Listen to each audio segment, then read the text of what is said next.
For politicians, money is power. They always crave more. But because they don't actually produce anything, they've got limited ways to get it. They can hike taxes on the population and collect the cash at gunpoint. That's the most straightforward way. But it's also highly unpopular. Voters don't like paying higher taxes. They resent it. So over time, most politicians in most places decide it's a lot easier to devalue the currency.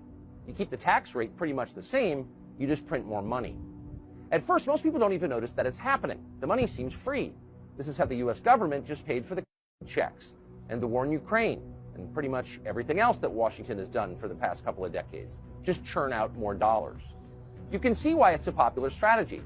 But what happens if you keep doing it year after year?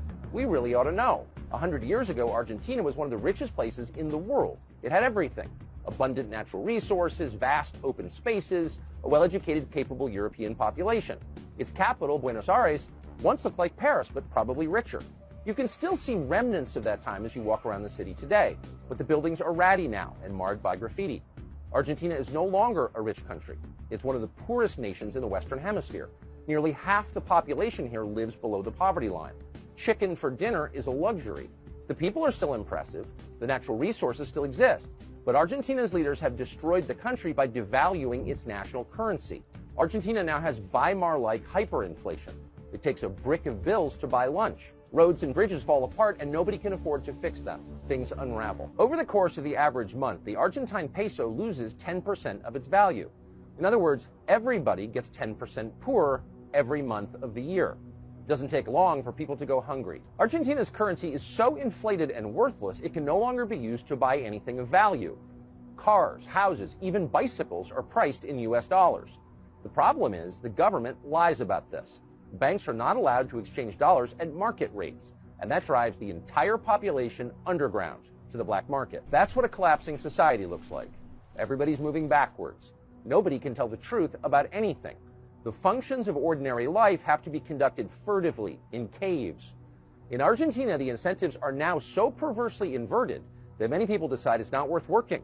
They can make more money sitting home idle. For young people in a country like this, the obvious solution is to leave, and millions have. The future of the country slipping away forever.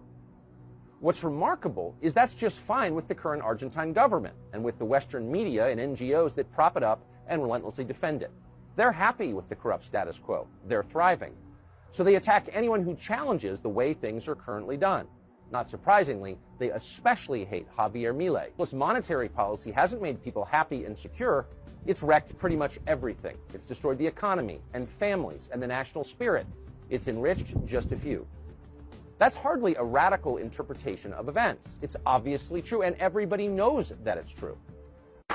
You can have a system that nobody actually supports except the people directly benefiting from it. This is the main thing I've learned in the past 5 years, that I'm 54, I've lived in this country my whole life, and because I, unlike everyone else in Washington, actually kind of believed in the basic premise of democracy, which is the majority rules. That's the most basic fact of democracy. The people run their own government. If you get a majority of people to vote for something, that's now the law. And that's totally untrue. You can put it in a ballot referendum, some judge will overturn it. Well, what about democracy? You could spend billions of dollars on a foreign policy theory that nobody actually supports. Doesn't matter. In the end, most governments are run by a small group of people for their own benefit without reference to what the majority wants. And I hate to believe that that's true in this country, but all the evidence suggests that it is. In fact, it's provable. You know how you prove it? Public opinion polling. Take a look at the latest Gallup poll. Pick a poll. What are the top 10 issues for people in the United States? And then compare those to the priorities of your leaders. So people are leaving Michigan because it's very hard to make a living here, and you're constantly hassled by a government that never stops growing and that is leeching off an economy that hasn't grown in decades, okay? That's the truth. Take a look at the priorities of the low IQ lunatic who's running your state, Gretchen Whitmer, who deserves zero respect, no respect.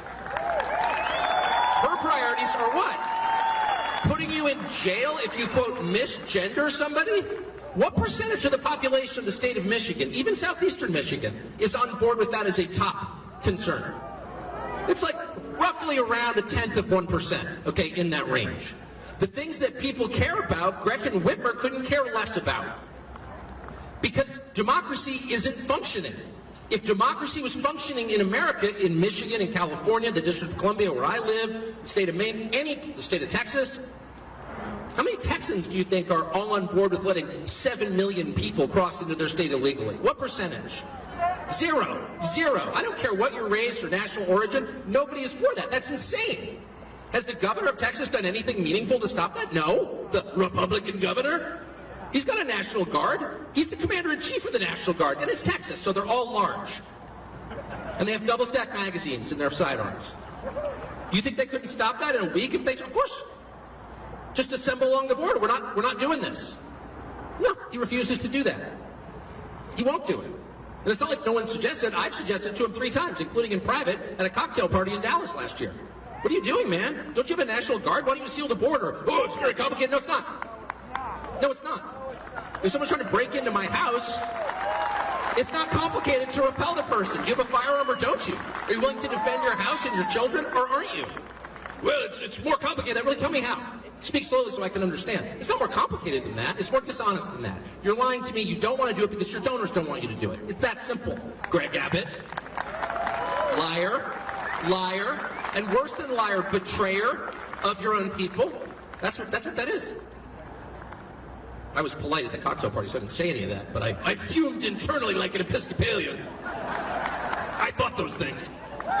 But the point is, if you assume that just because everybody wants something, you're going to get it, think again, pal. It's very likely that, in fact, you won't get anything that you want. You will just pay for what a small group of other people want. That's the way it works. Boo! Boo is right. Boo is right. It's not just frustrating, it's a betrayal of the core promise of the country, which is the people rule. That's a criminal act. That is a criminal act. Like, just to put this in context, it's not just like you have boutique, weird, right-wing views and that's how they want you to feel. Like, oh, you're an extremist. Really? I'm an extremist? I'm going to let 7 million people into our country illegally, whose names we don't know? You're saying they stole it from you last time. Why wouldn't they do the same this time? Oh, well, they'll try. They're going to be trying. Mitch McConnell is trying to get senators to impeach me. Crooked Joe Biden is so bad. He's the worst president in the history of our country. I don't think he's going to make it to the gate, but, you never know. It started with protests against you, then it moved to impeachment twice. Right. And now indictment. Are you worried that they're going to try and kill you? Why wouldn't they try and kill you, honestly? They're savage animals. They are people that are sick.